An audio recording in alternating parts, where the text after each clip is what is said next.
Yo pemirsa, jumpa lagi dengan gue Abeb, dan terima kasih telah gabung bersama gue di sesi horor kali ini. Oke, belakangan ini lagi trending ya, sama film karya Manoj Punjabi, yaitu KKN di Desa Penari. Karena tertundanya film ini sampai 2 tahun, mungkin para penontonnya pada penasaran ya, dan akhirnya film ini sudah tembus lebih dari 5 juta viewers. Wow, andai YouTube gua viewersnya segitu ya. It's stop halu ya. Mending usaha biar bisa sukses kayak Manoj Punjabi. Nah, pada kali ini gua akan membahas beberapa sudut dari KKN di Desa Penari. Bukan spoiler lo ya. Oke, sebelum masuk ke pembahasan, jangan lupa dukung karya gua dengan cara like, comment, share, dan subscribe yang sebanyak-banyaknya agar gua lebih semangat buat konten-konten menarik selanjutnya. Oke, gak usah basa-basi lagi. Jangan kemana-mana, tentunya setelah yang satu ini. Misteri KKN di Desa Penari.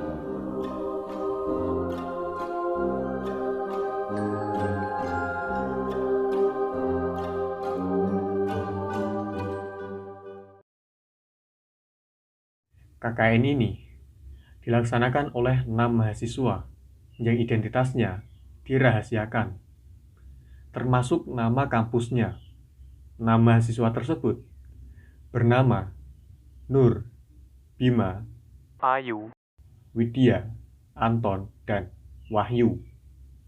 Mereka sendiri sebenarnya tidak tahu bahwa desa yang mereka pilih bukanlah desa biasa, melainkan desa yang memiliki sejuta misteri. Desa ini merupakan desa terpencil yang katanya yang lagi viral berada di kawasan Alas Gumiter, Kabupaten Banyuwangi, Jawa Timur. Lagi-lagi Jawa Timur nih. Program KKN yang mereka laksanakan tidak berjalan seperti yang mereka harapkan.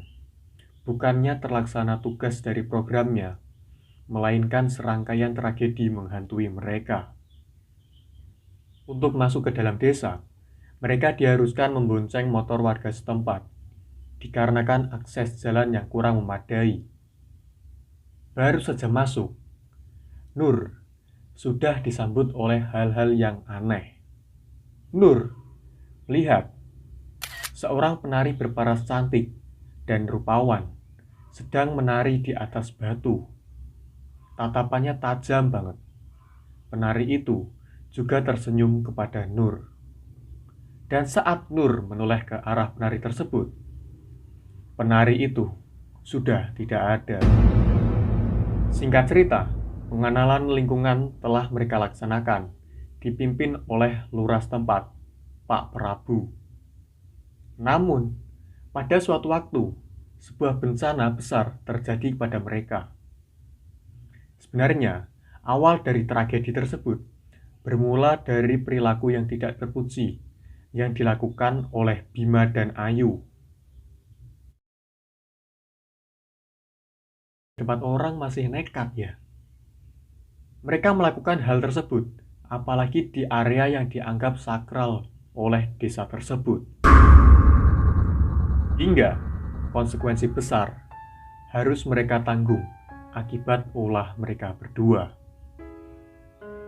Dikatakan, Ayu harus menggantikan tugas dari Badara Wuhi. Badara Wuhi itu salah satunya yang menjaga di wilayah ini. Tugasnya ya menari. Jadi, bangsa lembut suka melihat tarian dari sang Badara Wuhi. Sekarang, Ayu harus menggantikan tugasnya. Ia harus menari di setiap jengkal tanah di desa ini. Anjir, kok bisa ya? Dan sedangkan Bima harus Badara Wuhi. Kelak, anak-anaknya itu akan berwujud ular. Sekali melahirkan, bisa lahir ribuan ular. Dan tidak hanya itu saja, Sukma dari mereka berdua juga ditahan oleh Badara Wuhi. Namun, apa yang bisa dibuat lagi? Nasi sudah menjadi bubur. Nasib tragis yang dialami oleh Bima karena mengalami lumpuh total dan tidak bisa ditolong. Ia kemudian meninggal setelah 4 hari berikutnya. Sebelum tewas, Bima sempat meminta tolong dan berteriak, Ular, ular. "Ngeri sih, anjir." Sementara Wahyu yang meninggal 3 bulan berikutnya setelah dibawa pulang ke rumah keluarganya dalam kondisi sebelumnya yang sama dengan Bima, yaitu koma dan lumpuh total. Maka dari itu, Lur, ketika lo berada di negeri orang, terapkanlah etika yang sopan.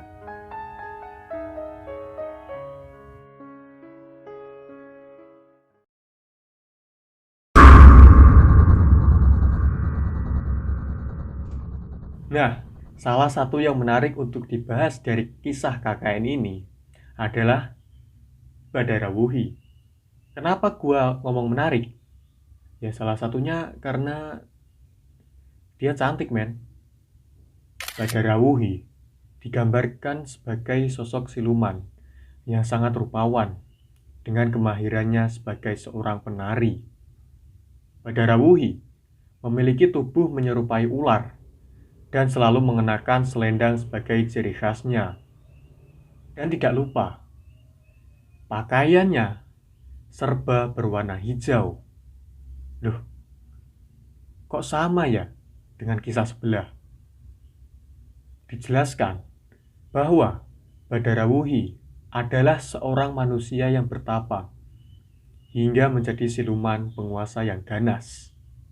Badara Wuhi awalnya adalah seorang gadis yang diduga bernama Ratna Nareh. yang lari dan bersembunyi melakukan pertapaan untuk menghindari kejamnya penjajah Belanda. Ini berarti kisahnya pada zaman penjajahan Belanda ya. Di desa tersebut terdapat sebuah sendang yang dihuni oleh Ratu Pantai Selatan. Loh, terletak di dekat Alas Daha di utara Jawa. Salah satu pantangan atau mitos yang diyakini masyarakat setempat adalah larangan mengadakan tarian yang diiringi oleh gamelan. Merasa ilmunya sudah tinggi karena melakukan pertapaan dan kemampuannya dalam menaklukkan berbagai makhluk gaib, Ratna Nareh melanggar peraturan tersebut sambil terus menari diiringi oleh musik gamelan.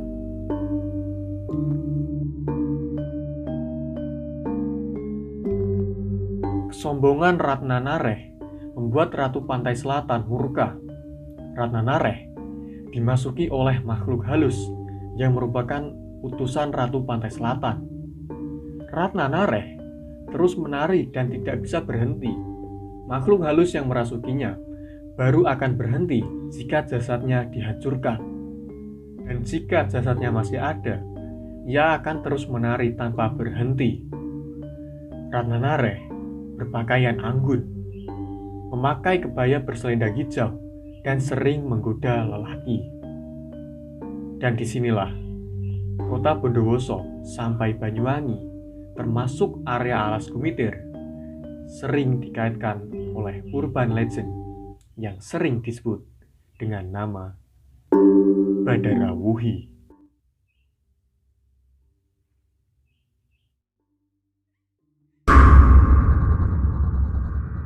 Nah, di kisah ini terdapat hal yang spesial dari salah satu tokoh, yaitu Nur. Di mana Nur ini ternyata memiliki jin penjaga atau kodam yang sering disebut sebagai Mbah Dok, yang selalu menjaganya dari kecil. Termasuk ketika Nur melaksanakan program KKN tersebut. Dan kenapa gua ngomong spesial?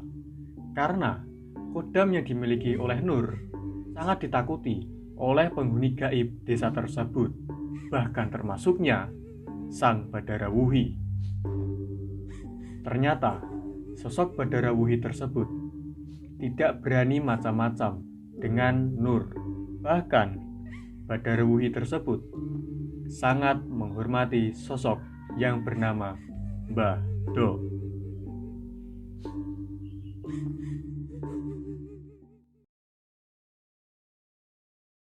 Oke, itu tadi seluruh pembahasan seputar KKN di Desa Penari.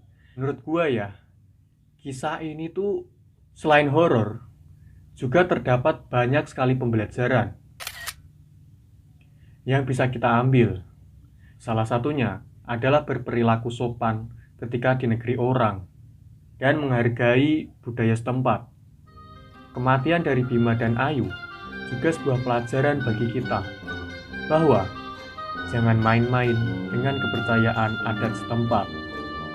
Oke, sebelum gua akhiri episode kali ini, jangan lupa dukung karya gua dengan cara like, comment, share, dan subscribe channel gua yang sebanyak-banyaknya agar gua lebih semangat buat konten-konten yang menarik selanjutnya.